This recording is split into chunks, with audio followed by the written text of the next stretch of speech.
അങ്ങനെ കുറേ നാളത്തെ റിസർച്ചിനും പ്രിപ്പറേഷനും കാത്തിരിപ്പിനൊടുവിൽ നമ്മൾ നമ്മുടെ ആദ്യത്തെ ഇൻ്റർനാഷണൽ ട്രിപ്പ് പോവുകയാണ്. ഇൻ്റർനാഷണൽ ട്രിപ്പ് എന്ന് പറയുമ്പോൾ അങ്ങ് ദൂരെയൊന്നുമല്ല, നമ്മുടെ ഇന്ത്യയുടെ തൊട്ടടുത്ത് തന്നെ കിടക്കുന്ന ട്രെക്കിംഗ് ഇഷ്ടപ്പെടുന്നവരുടെ പാരഡൈസ് എന്നറിയപ്പെടുന്ന നേപ്പാളിലേക്കാണ്.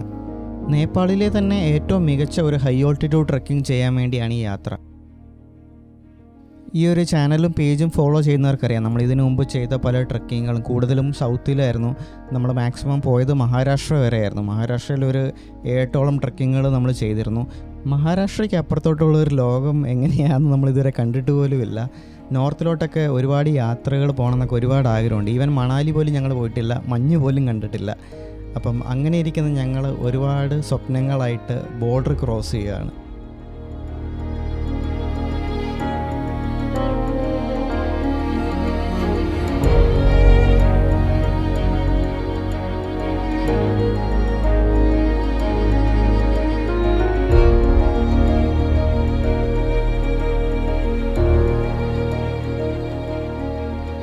അന്നപൂർണ മൗണ്ടൻ റേഞ്ച്, ആ ഒരു പേര് എല്ലാവരും കേട്ടിട്ടുണ്ടാവും.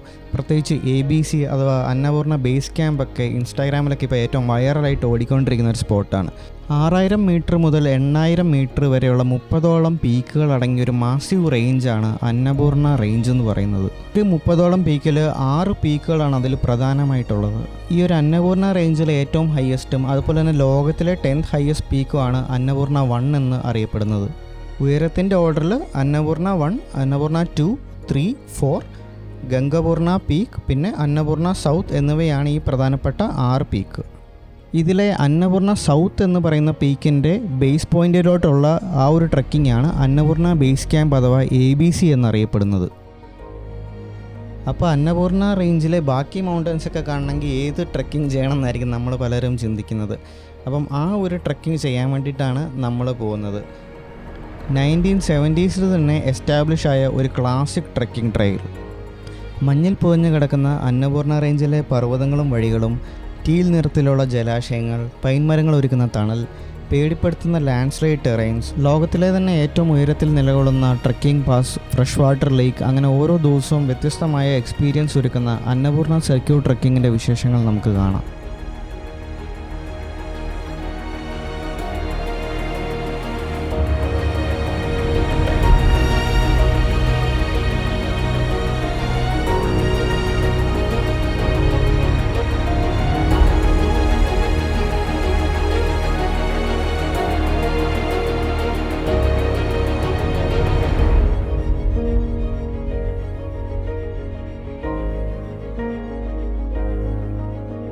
നേപ്പാളിലെത്താൻ നമുക്ക് ആദ്യം ഗോരഖ്പൂറാണ് എത്തേണ്ടത്. ഗോരഖ്പൂരിനുള്ള ഡയറക്റ്റ് ട്രെയിൻ ഞങ്ങൾക്ക് വെയിറ്റിംഗ് ലിസ്റ്റ് 3 വരെ എത്തിയിട്ടും കിട്ടിയില്ല. അപ്പം ഞങ്ങൾ ഡൽഹി ചെന്നിട്ട് അവിടുന്ന് ഗോരഖ്പൂരിന് കണക്ട് ചെയ്താണ് പോകുന്നത്. ഗോരഖ്പൂരിനുള്ള ഡയറക്റ്റ് ട്രെയിൻ എന്ന് പറയുന്നത് രപ്തിസാഗർ എക്സ്പ്രസ് ആണ്. അപ്പോൾ നിങ്ങൾ നേപ്പാളൊക്കെ പോകാൻ ഈ ഡയറക്റ്റ് ട്രെയിൻ എടുക്കാൻ ആഗ്രഹിക്കുന്നുണ്ടെങ്കിൽ 1 മാസം മുമ്പെങ്കിലും ബുക്ക് ചെയ്യണം. ഞങ്ങൾ പോയ സമയത്ത് ഹോളി സീസൺ ആയതുകൊണ്ടാണ് അത്രയും റഷ് വന്നത്. ഒട്ടും വൃത്തിയില്ലാത്തതിൻ്റെ പേര് ഏറ്റവും ഫേമസ് ആയിട്ടുള്ളൊരു ട്രെയിൻ കൂടെയാണ്. അതുകൊണ്ട് സ്ലീപ്പർ പോലും നിങ്ങൾ ചിന്തിക്കേണ്ട, മിനിമം 3rd AC എങ്കിലും എടുക്കാൻ ശ്രമിക്കുക. നിങ്ങൾ കണക്ട് ചെയ്ത് പോവുകയാണെങ്കിൽ മാക്സിമം സൂപ്പർ ഫാസ്റ്റ് ട്രെയിൻ തന്നെ സെലക്ട് ചെയ്യുക. അതാകുമ്പോൾ നമുക്ക് സ്ലീപ്പർ ആണെങ്കിലും എടുത്താൽ മതിയാവും. അത്യാവശ്യം പെട്ടെന്ന് എത്തുകയും ചെയ്യും, വൃത്തിയും ഉണ്ടാവും. ഡയറക്റ്റ് ട്രെയിനിൻ്റെ നമ്പർ 12512 രപ്തിസാഗർ എക്സ്പ്രസ് ആണ്. 2nd ACക്ക് 3800 രൂപയും 3rd ACക്ക് ഏകദേശം 2600 രൂപയാണ് പ്രൈസ് വരുന്നത്. കേരളത്തിൽ നിന്ന് 2 ദിവസം കൊണ്ട് ഞങ്ങൾ ഡൽഹി എത്തി. പിന്നെ ഡൽഹി ചെറുതായിട്ടൊന്ന് കറങ്ങി അവിടുന്ന് രാത്രിക്ക് കയറി അടുത്ത ദിവസം വൈകുന്നേരം ഞങ്ങൾ ഗോരഖ്പൂർ എത്തി. ഗോരഖ്പൂരിൽ നിന്ന് സൊണോലി ബോർഡർ വരെ 96 കിലോമീറ്റർ അടുത്തുണ്ട്. ഏകദേശം ഒരു 2.5 മുതൽ 3 മണിക്കൂർ വരെ യാത്രയാണ് വരിക. 300 രൂപയ്ക്കൊക്കെ നിങ്ങൾക്ക് ഷെയർ ടാക്സി കിട്ടും, അത് തന്നെ സെലക്ട് ആക്കുക. ബസ്സിന് പോവുകയാണെങ്കിൽ ലേറ്റ് ആവാൻ സാധ്യതയുണ്ട്. ആധാർ കാർഡ് കാണിച്ചു കഴിഞ്ഞ് ബാഗും ചെക്ക് ചെയ്ത് ഞങ്ങൾ ബോർഡർ ക്രോസ് ചെയ്ത് അവിടെ ഒരു ചെറിയ സ്റ്റേ എടുത്തു. ഒരാൾക്ക് 250 രൂപയാണ് സ്റ്റേക്കായത്. ബോർഡർ ക്രോസ് ചെയ്യുമ്പോൾ 2 കാര്യങ്ങൾ ശ്രദ്ധിക്കണം. നമ്മുടെ സിം അവിടെ കട്ടാവും, അതുപോലെ തന്നെ നേപ്പാളി മണിയിലോട്ട് നമ്മൾ കറൻസി എക്സ്ചേഞ്ച് ചെയ്യുകയും വേണം. അടുത്ത ദിവസം രാവിലെ തന്നെ പുതിയ സിമ്മും എടുത്ത് കറൻസി എക്സ്ചേഞ്ച് ചെയ്ത് നമ്മൾ ബേസിസാഗറിലോട്ട് യാത്ര തിരിക്കുകയാണ്. ബോർഡറിൻ്റെ അടുത്തായിട്ടെന്ന് തന്നെ നമുക്ക് രാവിലെ ബസ്സുകൾ കിട്ടും. AC ബസ് വേണം എടുക്കാൻ. ലോക്കൽ ബസ്സിന് പോയാൽ നിങ്ങൾ ഒരുപാട് വൈകിയായിരിക്കും എത്തുക. ബേസിസാഗറിന് ഡയറക്റ്റ് ബസ്സില്ല. നമ്മൾ ദുംറ എന്ന് പറയുന്ന ഒരു സ്ഥലത്താണ് ഇറങ്ങുന്നത്. ദുംറയിൽ നിന്ന് പിന്നെ ബേസിസാഗറിന് നമുക്ക് ലോക്കൽ ബസ്സുകൾ കിട്ടും. നമ്മൾ പോകുന്ന റിമോട്ട് ഏരിയ ആയതുകൊണ്ട് തന്നെ റേഞ്ച് കൂടുതലുള്ളത് നമസ്തേ അഥവാ NTC സിമ്മാണ്. അപ്പോൾ ആ ഒരു സിമ്മാണ് ഞങ്ങൾ എടുത്തത്. സൊണോലിയിൽ നിന്ന് ഡുംറെ വരെ നേപ്പാളി റുപ്പീസ് 1000 രൂപയാണ് ഒരാൾക്കാവുന്നത്. ഈ ഡുംറെ എന്ന് പറയുന്ന സ്ഥലം വരുന്ന പ്രോപ്പർ ഹൈവേയിലാണ്. അവിടുന്ന് ബേസിസാഗർ ഒരു റിമോട്ട് ഏരിയയാണ്. അപ്പോൾ അങ്ങോട്ടൊരു ലോക്കൽ ബസ്സിലല്ലേ ഷെയർ ജീപ്പിലൊക്കെയാണ് നമ്മൾ പോകേണ്ടത്. അങ്ങനെ രാവിലെ 9 മണിക്ക് ഇറങ്ങിയ ഞങ്ങൾ 7 മണിയൊക്കെ ആയപ്പോഴാണ് ബേസിസാഗർ എത്തിയത്. നമുക്കൊന്നെങ്കിൽ ട്രെക്കിംഗ് ബേസിസാഗറിൽ നിന്ന് സ്റ്റാർട്ട് ചെയ്യാം. അപ്പോൾ നമുക്കൊരു അഡീഷണൽ ആയിട്ട് 3 മുതൽ 4 ദിവസം വരെ വേണ്ടി വരും. നിങ്ങൾക്ക് ട്രെക്കിങ്ങിനായിട്ട് 15 to 20 ഡേയ്സ് വരെ മാറ്റി വെക്കാൻ പറ്റുമെങ്കിൽ നിങ്ങൾക്ക് ബേസിസാഗറിൽ നിന്ന് തന്നെ സ്റ്റാർട്ട് ചെയ്യാം. അതല്ലെങ്കിൽ ഒരു 10 to 13 ഡേയ്സ് പ്ലാനൊക്കെ ആണെങ്കിൽ നിങ്ങൾക്ക് ചാമ വരെ വണ്ടി കിട്ടും. ചാമയിൽ നിന്ന് ട്രെക്കിംഗ് സ്റ്റാർട്ട് ചെയ്യാം.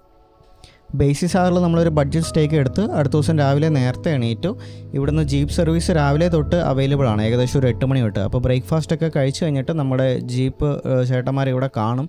അപ്പോൾ അവരെ കണ്ട് സംസാരിക്കുക. നമ്മുടെ ലഗേജൊക്കെ നേരത്തെ അവർ മുകളിൽ കയറ്റി ടൈ ചെയ്ത് വെക്കും. ബേസിസാഗർ മുതൽ മണാങ് വരെയാണ് വണ്ടികൾ പോകുന്നത്.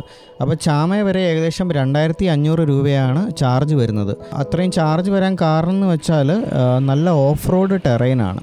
നമ്മൾ എന്തെങ്കിലുമൊക്കെ സാധനങ്ങൾ മേടിക്കാൻ മറന്നു പോയിട്ടുണ്ട്, എസ്പെഷ്യലി ട്രെക്കിംഗ് റിലേറ്റഡ് കാര്യങ്ങളൊക്കെ നമുക്കിവിടെ മേടിക്കാൻ കിട്ടുന്നതാണ്. അത്യാവശ്യം സൗകര്യമുള്ളൊരു ടൗണാണ് ബേസിസാഗർ എന്ന് പറയുന്നത്. ഇനിയാണ് ഏറ്റവും പ്രധാനപ്പെട്ട കാര്യം. ബേസിസാഗറിൽ നിന്നാണ് നമ്മുടെ ട്രെക്കിങ്ങിൻ്റെ എൻട്രി പാസ് എടുക്കേണ്ടത്. ഇത് ഏറ്റവും ഇമ്പോർട്ടൻ്റ് ആണ്. ഈ പാസ് നമ്മൾ ട്രെക്കിംഗ് തീരുന്നവരെ കയ്യിൽ ഉണ്ടാവണം. അപ്പം അന്നപൂർണ കൺസർവേഷൻ ഏരിയയിലാണ് നമ്മൾ എൻ്റർ ചെയ്യുന്നത്. ഈ അന്നപൂർണ റേഞ്ച് വരുന്നതെല്ലാം ഈ ഒരു കൺസർവേഷൻ ഏരിയയിലാണ്. 1000 NPR ആണ് ഒരാൾക്ക് പാസിന് വരുന്നത്. ആധാർ അല്ലെങ്കിൽ പാസ്പോർട്ടും ഒരു ഫോട്ടോയും 1000 റുപ്പീസും മാത്രമാണ് ഈ ഒരു പാസിന് വേണ്ടി ആവശ്യമായിട്ടുള്ളത്. ഈ ഒരു അന്നപൂർണ സർക്യൂട്ടിലുടനീളം ഇവരുടെ 3-4 ചെക്ക് പോയിൻറ്റ്സ് ഉണ്ട് ഓഫീസ്. അവിടെയെല്ലാം നമ്മൾ ഈ പാസ് കാണിക്കേണ്ടി വരും. ബേസിസാഗർ ടൗണിൽ നിന്ന് നമ്മൾ ചാമ പോകുന്ന വഴിക്ക് തന്നെ ഒരു 2 കിലോമീറ്റർ മാറിയിട്ടാണ് ഈ ഒരു ഓഫീസ് വരുന്നത്. അപ്പോൾ അവിടെ ഈ ഒരു ജീപ്പ് ചെക്ക് ചെയ്ത് പാസ് എല്ലാം വെരിഫൈ ചെയ്തിട്ട് മാത്രമേ മുമ്പോട്ട് പോകത്തുള്ളൂ. അന്നപൂർണ സർക്യൂട്ട് ട്രെക്കിംഗ് സോളോ ചെയ്യണമെങ്കിൽ ഗൈഡ് നിർബന്ധമാണെന്നൊക്കെ ഓൺലൈനിൽ ഇങ്ങനെ കാണാം. പക്ഷേ അങ്ങനെ ഒരു റൂള് ശരിക്കും ഇല്ല. നമുക്ക് സോളോ ചെയ്യുന്ന ഒരുപാട് പേര് നമ്മുടെ ഈ ഒരു ട്രിപ്പിൽ ഉണ്ടായിരുന്നു. പിന്നെ ഓരോ വർഷം ഗൈഡ് ലൈൻസ് മാറും. അപ്പോൾ നമ്മൾ പോരുന്നതിന് മുമ്പായിട്ട് നേപ്പാളിൻ്റെ ടൂറിസം സൈറ്റിലൊക്കെ ചെക്ക് ചെയ്താൽ മതിയാവും. അപ്പോൾ ഞാനും റോമി ബ്രോയുമാണ് ഈ ഒരു യാത്രയിലുള്ളത്. നമ്മുടെ കൂടെ എല്ലാ അഡ്വഞ്ചറിനും കൂടെയുള്ള ട്രെക്കിംഗ് പാർട്ണറാണ് റോമി ബ്രോ. എന്തിനും ഏതിനും കൂടെ ചാടി ഇറങ്ങുന്നുണ്ട്.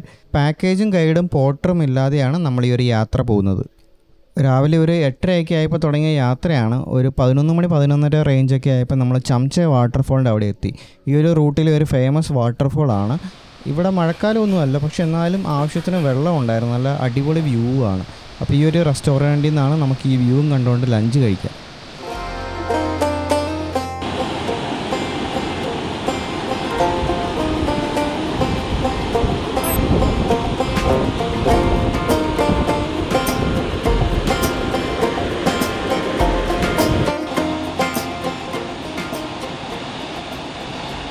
അങ്ങനെ അന്നായിരുന്നു ഞങ്ങളുടെ ട്രെക്കിംഗ് ജീവിതത്തിലേക്ക് ദാൽ ബാത്ത് കടന്നു വന്നത്. ഇനി അങ്ങോട്ട് ദാൽ ബാത്ത് തന്നെയാണ് മൊത്തത്തിൽ. ദാൽ ബാത്ത് എന്ന് പറയുന്നത് പ്ലെയിൻ റൈസും പരിപ്പും വെജിറ്റബിളും പപ്പടവും ഒക്കെ ചേർന്ന ഒരു ഹെൽത്തി മീലാണ്. ട്രെക്കിംഗ് ചെയ്ത് പരിപ്പിളകി വരുന്നവരെല്ലാം ഈ പരിപ്പും ചോറും കൂട്ടി തിന്ന് എനർജി വെക്കുകയാണ് ചെയ്യുന്നത്. അവിടെ ഇരുന്ന മെനു ചുമ്മാ ഒന്ന് എടുത്ത് നോക്കി. ഞെട്ടിയൊന്നുമില്ല, കാരണം ഇതിനു മുമ്പ് അറിയായിരുന്നു. കാരണം റേറ്റ് ഓൾട്ടിറ്റ്യൂഡ് കയറുന്നവർ ഇങ്ങനെ കയറിക്കൊണ്ടിരിക്കും. ഒരു ചായയുടെ വരെ പ്രൈസ് നിങ്ങൾ കണ്ടതാണ്. അപ്പോൾ ഇങ്ങനെ കയറിക്കൊണ്ടിരിക്കും. ഇനി മുകളിലോട്ട് ചെല്ലുമ്പോൾ ഇതിലും കൂടും. അപ്പം അത്യാവശ്യമായിട്ടുള്ള പോർട്ടബിൾ സ്റ്റൗവും ഗ്യാസൊക്കെ കൊണ്ടുവന്നാൽ നമുക്ക് ചായയൊക്കെ തന്നെ ഇട്ട് കുടിക്കാവുന്നതാണ്. അങ്ങനെയൊക്കെയാണ് ബഡ്ജറ്റ് കട്ട് ചെയ്യാൻ പറ്റുക. അങ്ങനെ ഈ യാത്രയിലെ 2ാമത്തെ ചെക്ക് പോസ്റ്റ് ദരാപാനി എന്ന ഗ്രാമത്തിലാണുള്ളത്. അപ്പോൾ ഈ ഒരു ചെക്ക് പോസ്റ്റിൽ ഓരോ സ്ഥലങ്ങൾ തമ്മിലുള്ള ഓൾട്ടിറ്റ്യൂഡ് ഡിഫറൻസും ദൂരമൊക്കെ അടങ്ങുന്ന ഒരു ചാർട്ടുണ്ട്. അതിൻ്റെ ഒരു ഫോട്ടോ നിങ്ങൾ എടുത്തു വെക്കണം. നിങ്ങൾക്ക് യാത്രയിൽ ഭയങ്കര ഹെൽപ്ഫുള്ളായിരിക്കും പ്ലാൻ ചെയ്യാനൊക്കെ. അങ്ങനെ ഉച്ചയ്ക്ക് ഒരു 2 മണിയൊക്കെ ആയപ്പോൾ ഞങ്ങൾ ചാമ എത്തി. അപ്പോൾ ഞങ്ങളിന്ന് ചാമയിൽ റെസ്റ്റ് എടുക്കുവാണ്. കാരണം ഇന്ന് തന്നെ നമ്മൾ അത്യാവശ്യം ഓൾട്ടിറ്റ്യൂഡ് ഗെയിൻ ചെയ്തിട്ടുണ്ട്. ഈ ഒരു ട്രിപ്പിന് 1 മാസം മുമ്പ് റോമി ബ്രോനെ സൈക്ലിംഗ് ചെയ്തപ്പം ഒരു പട്ടി കടിച്ച് ഇഞ്ചക്ഷനൊക്കെ എടുത്ത് വലിയൊരു പരിപാടിയൊക്കെ കഴിഞ്ഞ് വന്നതാണ്. അപ്പം ഇവിടെ കണ്ട പട്ടിനെയും കെട്ടിപ്പിടിച്ച് റോമി ബ്രോ വീണ്ടും ഇരിപ്പുണ്ട്. കടിയൊന്നും പുള്ളിക്കൊരു പ്രശ്നമല്ല. ഇവിടുത്തെ ഡോഗ്സ് ഭയങ്കര ഫ്രണ്ട്ലിയാണ്. നമ്മുടെ കൂടെ പെട്ടെന്ന് കമ്പനിയാവും. അതുപോലെ നമ്മുടെ കൂടെ ട്രെക്കിംഗ് ട്രെയിൽ കുറച്ച് ദൂരമൊക്കെ നമ്മുടെ ഒപ്പം വരികയെല്ലാം തന്നെ ചെയ്യും. നമ്മൾ വന്ന് ജീപ്പിലെ ആ ഒരു ചേട്ടൻ്റെ സിസ്റ്ററിൻ്റെ റെസ്റ്റോറൻറ്റാണിത്. അപ്പം ഇവിടുന്ന് നമ്മൾ വൈകിട്ടത്തെ ഡിന്നറും അടുത്ത ദിവസത്തെ ബ്രേക്ക്ഫാസ്റ്റും കഴിക്കുന്നത് കൊണ്ട് നമുക്ക് അക്കോമഡേഷൻ ഫ്രീ ആയിട്ട് തന്നു. അപ്പോൾ ഫുഡിൻ്റെ എക്സ്പെൻസ് മാത്രമാണ് നമുക്ക് ചാമയിൽ വരിക. ഞങ്ങളുടെ കൂടെ ജീപ്പിൽ ഫ്രാൻസിൽ നിന്ന് വരുന്ന 2 പേരുണ്ടായിരുന്നു, സോയും മറയനും. അപ്പം അവരന്ന് തന്നെ ട്രക്കിംഗ് സ്റ്റാർട്ട് ചെയ്തായിരുന്നു. ഇവിടുന്ന് ഒരു 5 കിലോമീറ്റർ അപ്പുറത്തൊരു വില്ലേജിലോട്ട് പോകാനായിരുന്നു. അവർ പിന്നെ ഓൾറെഡി തണുപ്പിനോട് അഡാപ്റ്റഡ് ആയതുകൊണ്ടും ഇതിനു മുമ്പ് ഒത്തിരി ട്രക്കിംഗ് ചെയ്തുകൊണ്ടൊക്കെ അവർക്കത് പോസിബിളാണ്. പക്ഷേ നമ്മളിത് ആദ്യമായിട്ട് ചെയ്യുന്നതുകൊണ്ടാണ് നമ്മൾ ചാമയിൽ റെസ്റ്റ് എടുക്കുന്നത്. അപ്പോൾ ഹൈ ആൾട്ടിറ്റ്യൂഡ് ട്രക്കിങ്ങിൽ നമ്മൾ ഒറ്റയടിക്ക് അങ്ങനെ കണ്ടിന്യൂസ് ആയിട്ട് ഇങ്ങനെ കയറി പോകരുത്. ഓരോ ഗ്രാമങ്ങളായിട്ട് ഓൾട്ടിറ്റ്യൂഡ് ചെക്ക് ചെയ്ത് അങ്ങനെ വേണം കയറാൻ. അല്ലെങ്കിൽ നമുക്ക് ഓൾട്ടിറ്റ്യൂഡ് മൗണ്ടൻ സിക്നസ് അഥവാ AMS എന്ന് പറയുന്ന ഒരു അവസ്ഥയിലോട്ട് എത്തും. അങ്ങനെ ആ ഒരു ഈവനിങ് മൊത്തം ചാമ വില്ലേജ് മൊത്തം നടന്ന് കണ്ടു, അതിൻ്റെ ഒരു ബ്യൂട്ടി മൊത്തം എൻജോയ് ചെയ്തു. അപ്പം ഇവിടെ നിന്നാണ് നമ്മുടെ ട്രക്കിംഗ് സ്റ്റാർട്ട് ചെയ്യുന്നത്. Now we are at 2650 metre.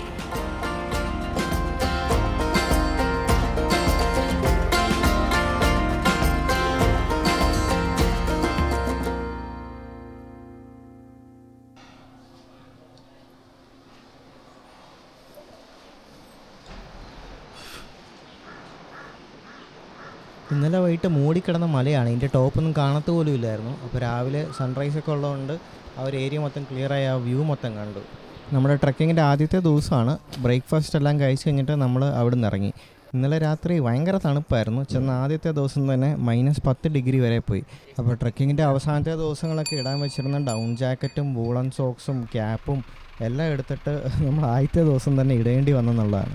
ഞങ്ങൾ തെർമൽ ഫ്ലാസ്ക് ക്യാരി ചെയ്യുന്നുണ്ട് 2 പേരും. അപ്പം നമ്മുടെ കയ്യിൽ ട്രാവലിംഗ് പോർട്ടബിൾ സ്റ്റൗവും ഗ്യാസൊക്കെ ഉണ്ടായിരുന്നു. ഞങ്ങൾ വെള്ളം തിളപ്പിച്ച് ഫ്ലാസ്കിൽ നിറച്ചിട്ടുണ്ട്. ചൂടുവെള്ളം നമ്മൾ നല്ലപോലെ കുടിക്കേണ്ടതായിട്ടുണ്ട്.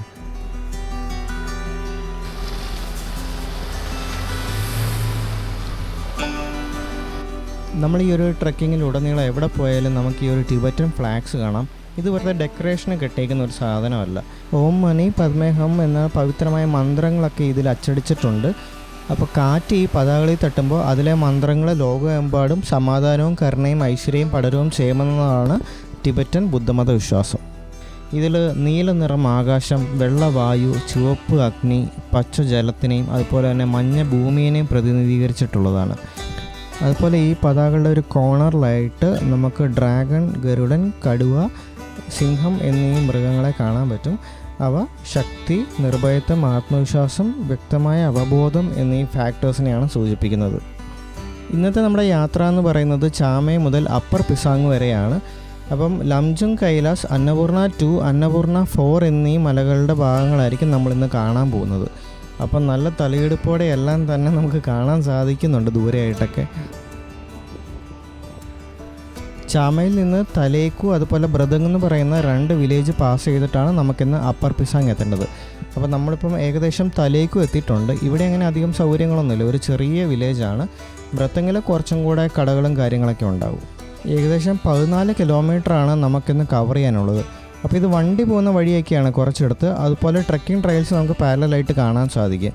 അപ്പോൾ ട്രക്കിംഗ് ട്രയൽ എന്ന് പറയുന്നത് ശരിക്കും പറഞ്ഞാൽ ഷോർട്ട് കട്ട് പോലെയാണ്. ഈ വണ്ടി പോകുന്ന വഴികളിൽ നിന്ന് മാറി നമ്മൾ പൈൻ കാടുകളുടെ അകത്തോടെയൊക്കെ കയറി നമ്മൾ കുറച്ചും കൂടെ അടുത്തുള്ളൊരു ലൊക്കേഷനിലോട്ട് എത്തും.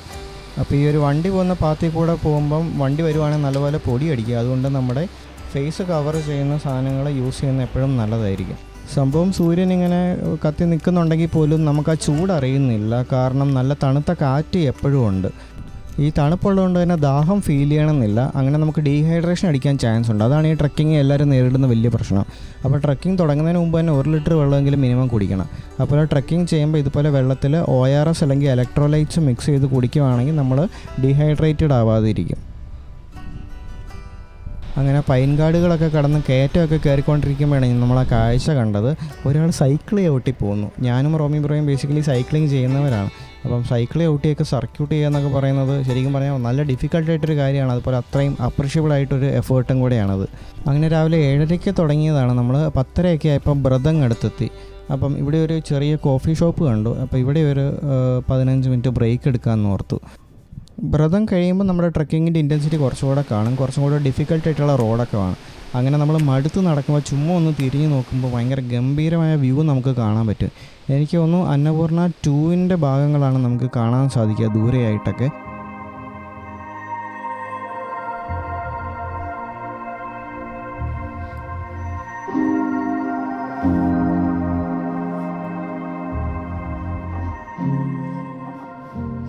മണാങ്ങിലൊക്കെ പോയിട്ട് വരുന്ന റൈഡേഴ്സിനെയാണ് നമ്മളീ കാണുന്നത്. മണാങ് ഒരു ഫേമസ് ടൂറിസ്റ്റ് ഡെസ്റ്റിനേഷൻ കൂടെയാണ് കേട്ടോ. അങ്ങോട്ട് ഒത്തിരി പേര് ഓഫ് റോഡ് വണ്ടികൾക്കൊക്കെ പോകാറുണ്ട്. അങ്ങനെ നമ്മൾ ആദ്യത്തെ ഹാങ്ങിങ് ബ്രിഡ്ജ് കയറുകയാണ്. അപ്പം ഇത് നല്ല നീളമാണ് കേട്ടോ. നമ്മുടെ നാട്ടിലൊക്കെ കാണുന്ന പോലത്തെ ഒരു ഹാങ്ങിങ് ബ്രിഡ്ജ് അല്ല. ഇതിൽ കൂടെ നമ്മൾ ലഗേജ് ക്യാരി ചെയ്യുന്ന കഴുതകളും അങ്ങനെ ഒത്തിരി ഹെവി ആയിട്ടുള്ള അറ്റ് എ ടൈം ഒരുപാട് പേര് കയറുന്നതാണ്. അപ്പം നല്ല സ്ട്രോങ് ആയിട്ടുള്ളൊരു പാലങ്ങൾ തന്നെയാണ് ഈ നിർമ്മിച്ചേക്കുന്നത്. ഞാൻ ആദ്യം ട്രെക്കിംഗ് ട്രെയിലിൻ്റെ കാര്യം പറഞ്ഞ പോലെ നമ്മളിപ്പം മെയിൻ റോഡിൽ നിന്ന് മാറി ഒരു ചെറിയ മല കയറി ആ റോഡ് ക്രോസ് ചെയ്യുവാണ്. അപ്പം നമുക്കിനി പൈൻ വാലി കൂടിയാണ് പോകാനുള്ളത്. ഉച്ചയായിട്ടുണ്ട്, അപ്പം വിശക്കാനൊക്കെ തുടങ്ങിയായിരുന്നു.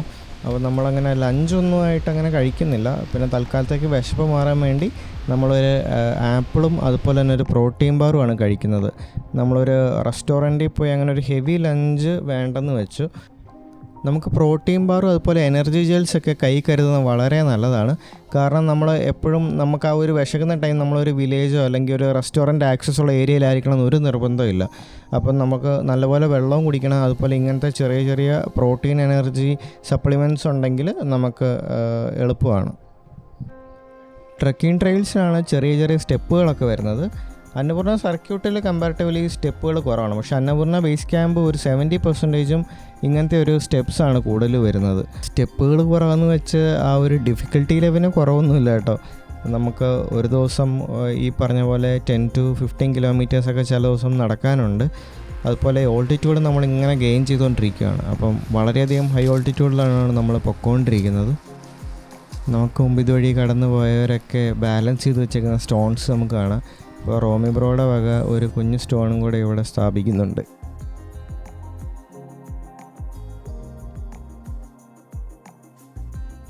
ഒരു നല്ല അപ്ഹിലൊക്കെ കഴിയുമ്പോൾ ഇതുപോലത്തെ ചെറിയ സ്റ്റോൺ ബെഞ്ചസൊക്കെ കാണാം നമുക്ക് റെസ്റ്റ് എടുക്കാനൊക്കെ. ഞാനാണ് ഇങ്ങനെ ഓരോ മൊമെൻറ്റിൽ തിരിയുമ്പോഴെന്തെങ്കിലും നല്ല കാഴ്ച കണ്ട് ഇങ്ങനെ ഫോട്ടോ എടുത്തുകൊണ്ടിരിക്കും. കാരണം ലൈഫിലാദ്യമായിട്ടാണ് ഇത്രയും ബ്യൂട്ടിഫുൾ ആയിട്ടുള്ളൊരു ടെറൈൻസ് നമ്മൾ വിറ്റ്നസ് ചെയ്യുന്നത്. മൗണ്ടൻസ് എന്നൊക്കെ പറയുന്നത് നമുക്ക് പ്രതീക്ഷിക്കാൻ പോലും പറ്റാത്ത ഹൈറ്റിലൊക്കെയാണ് നിൽക്കുന്നത്. ശരിക്കും നമ്മൾ വളരെ ചെറുതാണെന്ന് തോന്നിപ്പിക്കുന്ന രീതിക്ക് നമ്മളെ എളിമപ്പെടുത്തുന്ന ഒരു പ്രകൃതിയാണ് ഇവിടെയുള്ളത്. ഞങ്ങൾ ട്രാവൽ ചെയ്ത് നേപ്പാൾ ക്രോസ് ചെയ്ത് കഴിഞ്ഞാണ് മറ്റേ വാറിൻ്റെ പ്രശ്നമൊക്കെ ഉണ്ടായത്. അതുകൊണ്ട് കുറേ ടൂറിസ്റ്റുകൾക്ക് ഫ്ലൈറ്റ് മിസ്സാവുകയും അവരുടെ ഈ ഒരു ട്രിപ്പൊക്കെ ക്യാൻസലായി എന്നൊക്കെ ഞാൻ കേട്ടായിരുന്നു.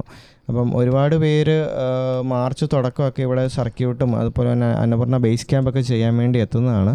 ഇത്തവണ തിരക്കൊന്നുമില്ല, മിക്ക സ്റ്റേസും അടച്ചു തന്നെയാണ് കിടക്കുന്നത്. നമ്മൾ അപ്പർ പിസാങ്ങിന് അടുത്തുള്ളൊരു വില്ലേജ് എത്താറായിട്ടുണ്ട്. അവിടുന്ന് വഴി രണ്ടായിട്ട് തിരിയും. നമുക്ക് ലെഫ്റ്റ് എടുത്ത് പോയാൽ ലോവർ പിസാങ്ങും റൈറ്റ് എടുത്ത് പോയാൽ അപ്പർ പിസാങ്ങും എത്താൻ സാധിക്കും. അപ്പം ഓൾട്ടിറ്റ്യൂഡ് സിക്നസ്സൊക്കെ കിട്ടാതിരിക്കാൻ വേണ്ടി ഒരു നല്ല ശതമാനം ആൾക്കാർ ലോവർ പിസാങ്ങിലാണ് സ്റ്റേ എടുക്കുന്നത്. പക്ഷെ ഒരു വലിയ ഭീകര ഡിഫറൻസ് ഓൾട്ടിറ്റ്യൂഡിൽ വരാത്തതുകൊണ്ട് ഞങ്ങൾ അപ്പർ പിസാങ് തന്നെ പോകാൻ തീരുമാനിച്ചു. ലാസ്റ്റ് ഉണ്ട് ദിക്കുറുപ്പക്കാരി എന്ന് പറയുന്ന ആ ഒരു വില്ലേജ് വരെ നമ്മൾ അത്യാവശ്യം എനർജറ്റിക് ആയിട്ട് തന്നെ എത്തി. അത് കഴിഞ്ഞപ്പോൾ ക്ഷീണം കൂടിക്കൂടി വന്നു. കാരണം കുറച്ച് ദൂരം കൂടെ നമുക്ക് പോകാനുള്ളെങ്കിലും ഭയങ്കരമായിട്ട് ടയേർഡാകുന്ന പോലെ നമുക്ക് ഫീൽ ചെയ്യും. ഈ ഓൾട്ടിറ്റ്യൂഡ് ഗെയിൻ ചെയ്യുന്നതിൻ്റെ പ്രശ്നങ്ങളാണ്. അപ്പം ഈ ഒരു ബ്യൂട്ടിഫുള്ളായിട്ടൊരു പാലമാണ്, പക്ഷേ ഇവിടെ കുറേ ഏരിയ പൊളിഞ്ഞൊക്കെ കിടപ്പുണ്ട്. അപ്പം വീഡിയോ ഒക്കെ എടുത്തുകൊണ്ട് പോകുമ്പം ഇങ്ങനത്തെ സംഭവങ്ങളൊക്കെ ഒന്ന് ഇടയ്ക്ക് താഴോട്ടൊക്കെ നോക്കണം, ഇല്ലെങ്കിൽ നമ്മൾ ഒഴുകി തിരിച്ച് ബേസി സാഗറിലെത്തും. അപ്പോൾ ഈ ഒരു പാലമൊക്കെ ക്രോസ് ചെയ്ത് ഒരു 2-3 കിലോമീറ്റർ പോകുമ്പോൾ നമ്മൾ അപ്പർ പിസാങ്ങിലെത്തും. 3300 മീറ്ററിലാണ് അപ്പർ പിസാങ് സ്ഥിതി ചെയ്യുന്നത്. അപ്പം നമ്മൾ 3000 മീറ്ററിൻ്റെ മുകളിലായിട്ടുണ്ട്. അപ്പം ഇവിടെ ഈ വില്ലേജിൻ്റെ ടോപ്പിലായിട്ട് നല്ല വ്യൂ ഉണ്ട്. ഇവിടുന്ന് ലോവർ പിസാങ്ങിൻ്റെ അതുപോലെ അറൗണ്ട് ആയിട്ടുള്ള മൗണ്ടൻ റേഞ്ചിൻ്റെ എല്ലാം നല്ല കിടിലം വ്യൂ ഉണ്ട്. അപ്പോൾ ഏറ്റവും ടോപ്പിൽ തന്നെയുള്ളൊരു അക്കോമഡേഷനാണ് ഞങ്ങൾ സെർച്ച് ചെയ്തുകൊണ്ടിരുന്നത്.